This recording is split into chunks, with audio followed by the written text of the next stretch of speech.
फूल नगर में एक सिंड्रेला नाम की एक लड़डचकी रहती थी। सिंड्रेला के माता पिता की मृत्यु उसके बचपन में ही हो गई थी, जिसके बाद सिंड्रेला अपनी नानी के साथ रहने लगी। सिंड्रेला की नानी के पास इतने पैसे नहीं थे कि वो उसे अच्छे कपड़े और खिलौने लाकर दे सके। सिंड्रेला को हमेशा से ही एक लाल फ्रॉक खरीदने का सपना था, लेकिन उसकी नानी बस इतना ही कमा पाती थी जिससे उन्हें रोज का भोजन मिल जाया करे। ये सब देखकर सिंड्रेला कभी अपनी नानी को इस बात के लिए परेशान नहीं करती थी। एक दिन सिंड्रेला ने रात के खाने के समय अपनी नानी से बोला कि वो अपने छोटी उम्र के बच्चों को ट्यूशन पढ़ाना चाहती है, जिससे घर में मैं भी आपकी मदद कर सकूं। सिंड्रेला की बात सुनकर उसकी नानी बात मान गई।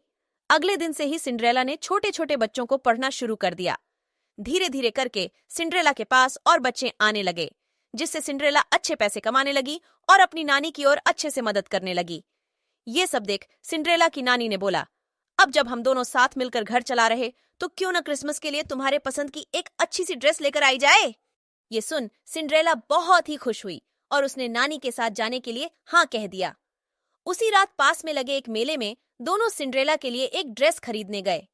पूरा मेला देखने के बाद सिंड्रेला को कोई भी ड्रेस पसंद नहीं आई।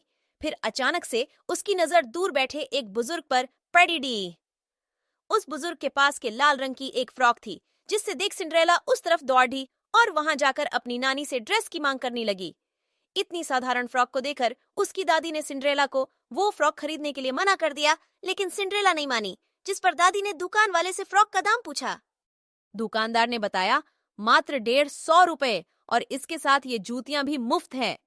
इतनी सस्ती फ्रॉक की बात सुनकर उसकी दादी ने दुकानदार से इसकी इतनी सस्ती होने का कारण पूछा। दुकानदार, क्योंकि मेरे पास बस एक यही फ्रॉक बची है, सोचा इसे जल्दी से बेचकर मैं घर की ओर निकल जाऊं। नानी ने सिंड्रेला के लिए वो लाल फ्रॉक ले लिया और घर वापस आ गई। कुछ दिनों बाद क्रिसमस का त्योहार आ गया।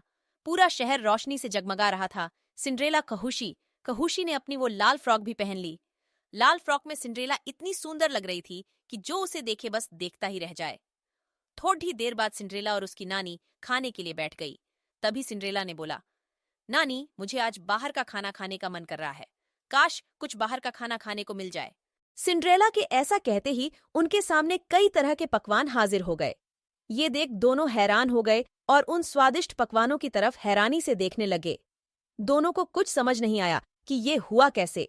इसे क्रिसमस पर जीसस का जादू समझकर दोनों शांत हो गए। लेकिन इस जादू का सिलसिला बंद नहीं हुआ। उस रात सिंड्रेला ने जो जो मांगा उसे वो सब मिलने लगा। दोनों को ही समझ नहीं आया कि ये उनके साथ क्या हो रहा है। अगली सुबह जब सिंड्रेला